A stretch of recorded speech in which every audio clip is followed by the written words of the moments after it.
আজকের এই জুমার নামাজ, আলোচনা, জিকির, আজগার, তাসবিহ, তাহলিল যাবতীয় বিষয়ের উপর আল্লাহ আমাদের সবাইকে আমল করার তৌফিক দিন, বলুন আমিন।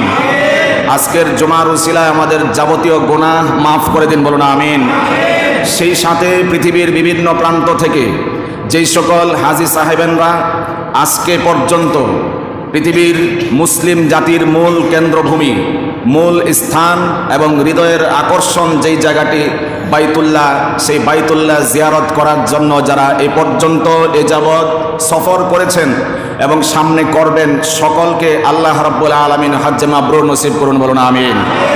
যারা এ পর্যন্ত আমাদের তৌফিক হয়েছে, সৌভাগ্য হয়েছে বাইতুল্লাহ জিয়ারত করার, আমাদের সবাইকে আবার বারবার হজ্জে মাবরুর করার তৌফিক দিন, বলুন আমিন।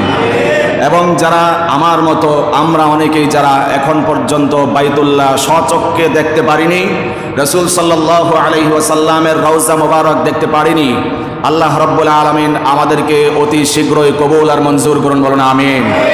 রাসূল সাল্লাল্লাহু আলাইহি ওয়াসাল্লামের সেই সবুজ গম্বুজের কাছে গিয়ে, নবীজির রওজা মোবারকের পাশে গিয়ে সশ্রদ্ধ সালাম বিনিময় করার তৌফিক দিন, বলুন আমিন।